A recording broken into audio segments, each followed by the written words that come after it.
The night Nnamdi's father died, a stranger sat on the throne before the body was cold. Nobody stopped him, not the elders, not the guards, not God. Because power does not wait for permission, it simply moves, and the world rearranges itself around whatever is bold enough to fill the empty space. That was 20 years ago. Now, Nnamdi sold firewood. The village of Umuagu woke before sunrise, the way villages do when the land is still something people have to earn.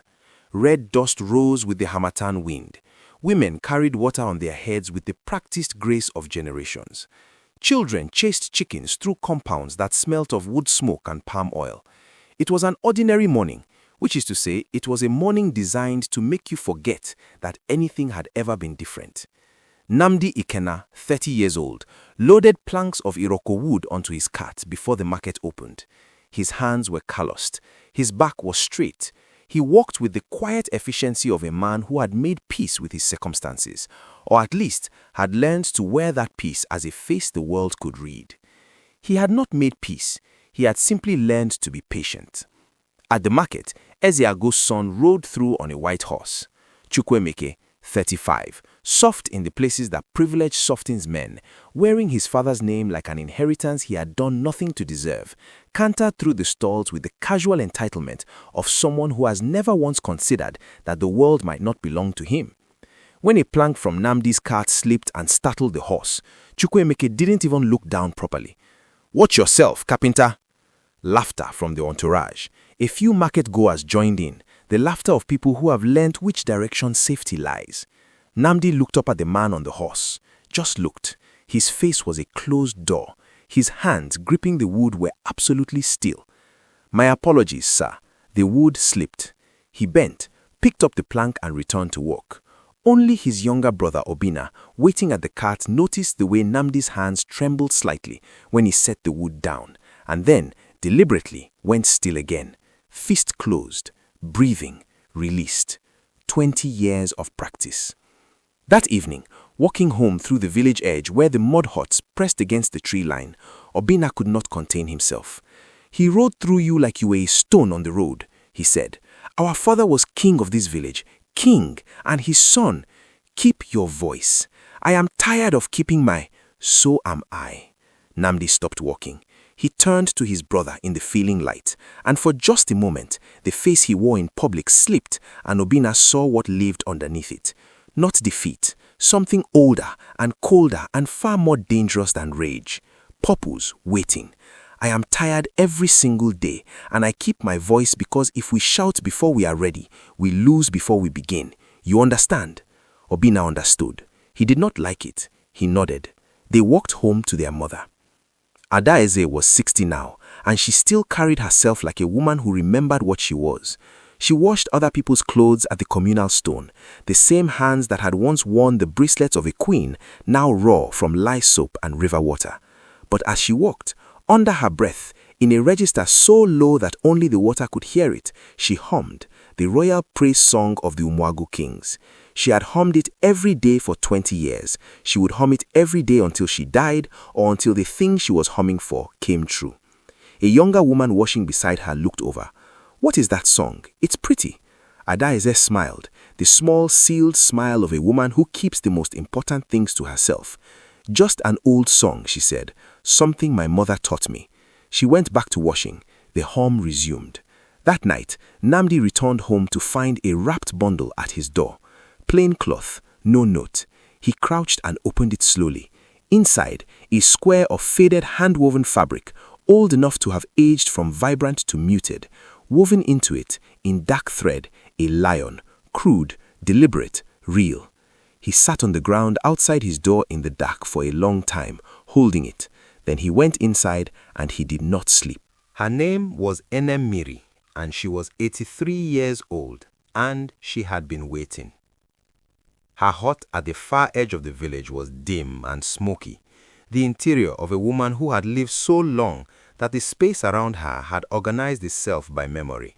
Pots, cloth, bundled herbs, a fire that never seemed to fully die. She had been handmaiden to Nnamdi's grandmother once, and cook to his grandfather, and then she had become invisible. and invisibility had turned out to be the most useful thing she had ever been. When Nnamdi ducked through her doorway the morning after finding the cloth, she did not turn around. "Sit down, Nnamdi Ekena," she said. "I have been waiting for you to come of age. You are almost late." She told him what he needed to know, that his father's coronation had been lawful, witnessed by 11 elders according to Igbo custom, a binding so complete that Agu's seizure was not merely theft, it was erasure. That Agu was sick, that his son was being prepared for a ceremony that would, once completed, bury the legitimate bloodline under a second generation of false rule, a lie compounded into something that looked like history. That there were 2 surviving elders who had witnessed the real coronation, one dying in the village, one living in the next town, both carrying knowledge they had never spoken aloud. She told him he had 2 dry seasons, perhaps less. "Then what do I do?" Nnamdi asked. "What your father would have done if he had lived," she said. "You gather witnesses, you gather evidence, you gather people." She looked at him with eyes that had seen everything. "And you make the village remember. That is your weapon. Not iron, not money. Memory." She placed a sealed clay pot between them. "Open it alone. What is inside will tell you what to look for." A sound at the window. Both of them went still. "Go," she said. "Back way, different road. Don't come here in daylight again." Who was that? Someone who is not yet sure whose side they are on. The most dangerous kind. She looked at the window cloth. Or the kind that can still be turned. His name was Emeka, and he had been Nnamdi's closest friend until the year Agu's household offered him a salary. A man has to eat. That was the sentence Emeka had used to explain it to himself so many times it had lost texture, become something like breathing, automatic, unexamined, necessary. He walked as Agu's eyes in the village. He filed reports. He noted who visited whom, who said what at the market, which old women were talking too much. He told himself it was harmless. He told himself Nnamdi was safe because Agu had decided ignorance was more useful than threat. He came to Nnamdi's hut with palm wine and the face of an old friend. They drank. They talked around things the way men do when there is too much weight in the room to lift directly. "I heard you visited the old woman," Emeka said. "She's old. I check on her." "Of course." The lie sat between them. Both men knew it was there. Neither man named it. That was the night Emeka began to understand what he had become and to hate the taste of it. He filed the report. His hand shook the entire time. The sealed clay pot held a list, written in his father's hand, of every elder present at the coronation. 11 names. 7 were dead. 2 were Agu's men beyond recovery. That left Elder Okafor, dying in the village, guilt-hollowed, sending for Nnamdi through a back channel. And Elder Dike, in the neighboring village of Oguta, who had not spoken of Umuagu in 10 years and was waiting, in the specific way of people who have held something terrible and precious for so long that waiting has become their entire personality. Nnamdi also found, buried beneath the floorboards of the hut, where they had been sent 20 years ago, the thing he had put there as an 8-year-old boy with his father's hands guiding his. A ring, iron and copper, the royal seal, a lion's paw set in carved bone, on the inside band 2 names, Ekena, Nnamdi. His father had commissioned it for the succession.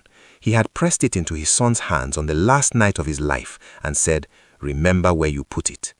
Nnamdi had remembered. He held it in his palm in the ruins of his childhood home and let himself feel for the first time in 20 years what it actually meant. Not the politics, not the strategy, not the patience, just this. My father loved me enough to plan ahead for the worst thing he could imagine, and the worst thing happened, and the plan survived. He closed his fist around the ring. Chioma, the oracle's daughter, had been dreaming of a lion for 3 years. She was practical and unsentimental about most things, but she was also her father's daughter, and her father's counting told her that 20 years since the king's death meant the cycle had completed. What was buried must now rise. She met Nnamdi at the river by accident, or by the particular kind of inevitability that looks like accident. She saw his face and recognized it from the water. She said nothing about that. She simply began walking beside him.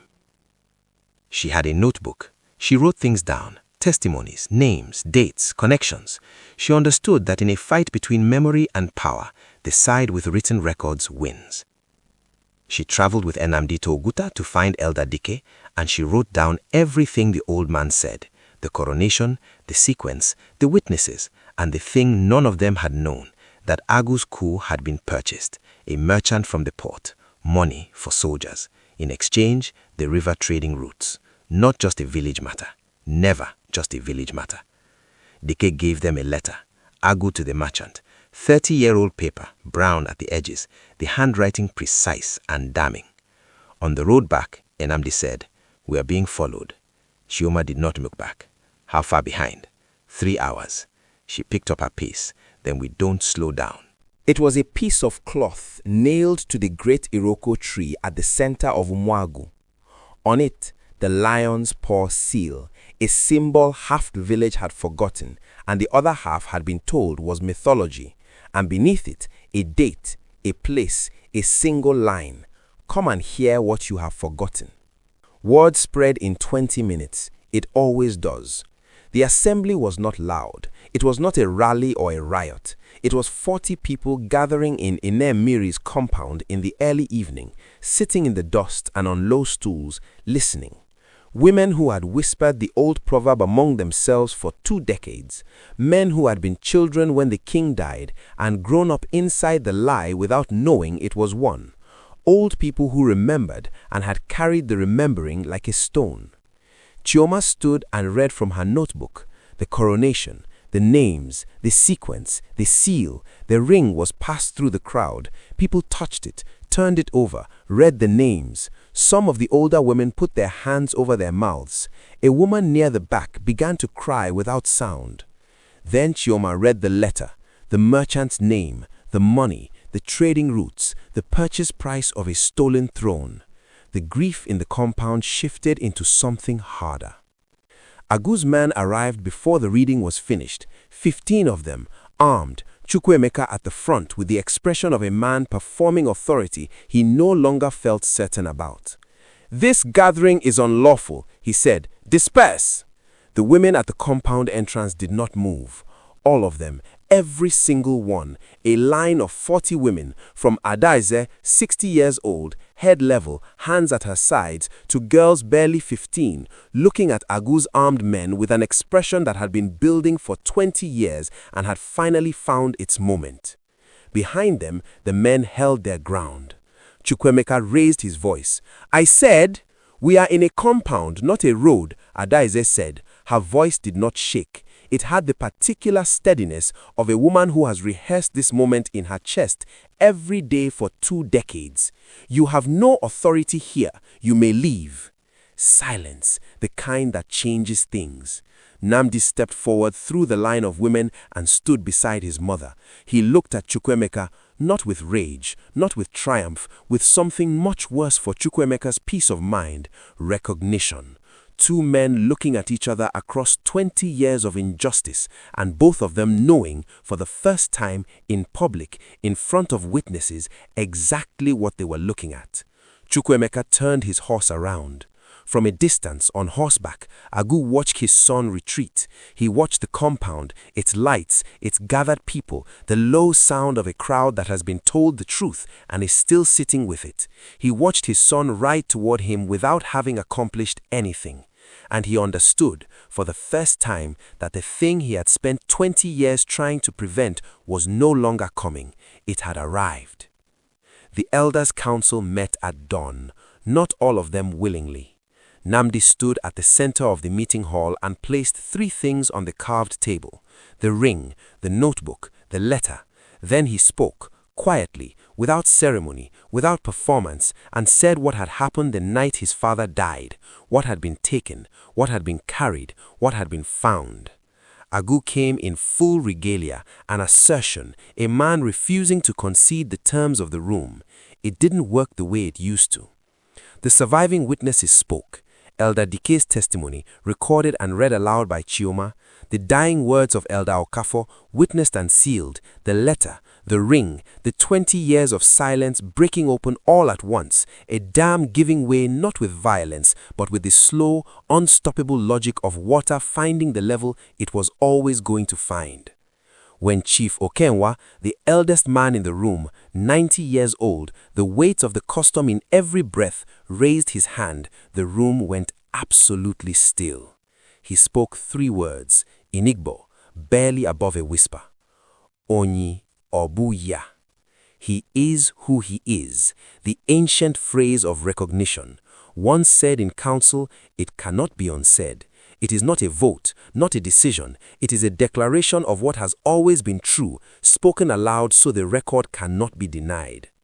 Agu stood in the center of the hall. He still had men, he still had money, he still had the merchants' connections and the purchased alliances of 20 years. He was not finished, not yet. Season 2 would prove that. But the room had changed. Something invisible had become visible, and everyone in it, his men, his elders, his son, even his own hands, had felt the shift.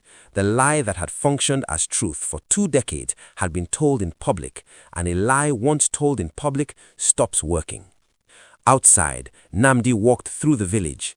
A woman said his name, not Carpenter, not Nnamdi. She said Nnamdi in Kena, his father's name included, his full name, in the open air, in the morning where anyone could hear it.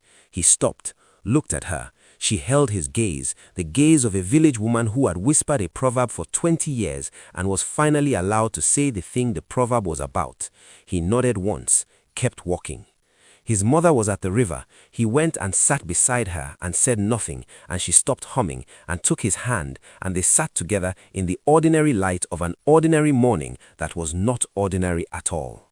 In the palace, Agu sat alone in his throne room. The fire was low. His face, stripped from the regalia now, showed what 20 years of sitting in someone else's chair actually costs, the specific exhaustion of a man who has been afraid constantly of the thing he did and has finally been proven right to be afraid of it. In the dust outside the palace door, in the soft red earth of Umuagu, the camera finds a print, pressed clean, precise, fresh, a lion's paw, no lion visible.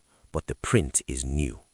Thank you so much for watching. Your time means everything to me.